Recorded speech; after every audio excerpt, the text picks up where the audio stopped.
জগন্নাথ বিশ্ববিদ্যালয়ের শিক্ষার্থীদের আন্দোলনের সবশেষ খবর জানতে যাচ্ছি কাকরাইলে। সেখানে আছেন সহকর্মী আপেল শাহরিয়ার। আপেল, ছাত্র শিক্ষক সমাবেশ কি শুরু হয়েছে? আর কি খবর আছে আপনার কাছে?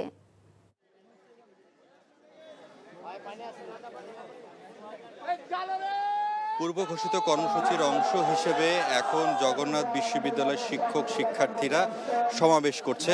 আপনি দেখতে পাচ্ছেন শুধু যে বর্তমান যে শিক্ষার্থীরা রয়েছেন তা নয়, সাবেক শিক্ষার্থীরাও এই সমাবেশে যুক্ত হয়েছেন। আর এখন মূলত হচ্ছে অর্থনীতি বিভাগ অ্যালামনি অ্যাসোসিয়েশনের তারা বক্তব্য রাখছেন। বেশ কিছুক্ষণ আগেও কিন্তু আনুষ্ঠানিকভাবে সংবাদ সম্মেলনের মাধ্যমে শিক্ষক সমিতির সাধারণ সম্পাদক রইসউদ্দিন বক্তব্য রেখেছেন।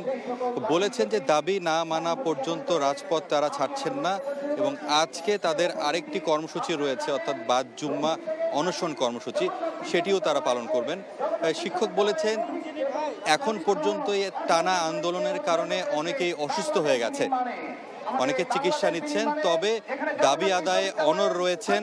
এখন পর্যন্ত যেহেতু সরকারের পক্ষ থেকে ইতিবাচক কোনো আশ্বাস পাওয়া যায়নি, সেই ক্ষোভ জানানো হয়েছে। বলছেন যে এবার যেহেতু একটি বড় বৃহৎ আন্দোলনের দিকে মোড় নিচ্ছে, তারা আর পিছুপা হবেন না। তারা বলছেন এই আন্দোলন চালিয়ে যাবেন এবং সময় যত গড়াচ্ছে শিক্ষক শিক্ষার্থীদের সমাগম ততই বাড়ছে এই কাকরাইল মোড়ে। মূলত মৎস্য ভবন থেকে কাকরাইলের এই যে মোড়টি সেটি বন্ধ করে দেওয়া হয়েছে, বন্ধ করে বিক্ষোভ করছেন।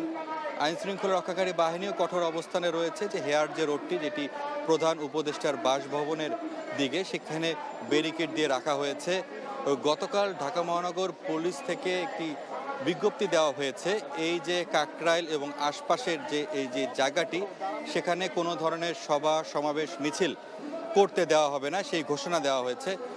তবে এখন পর্যন্ত যেহেতু তারা এখানে অবস্থান করছেন, কর্মসূচি পালন করছেন, প্রশাসনের বা পুলিশের কি পদক্ষেপ নেবেন সেই বিষয়টি এখনো পরিষ্কার নয়।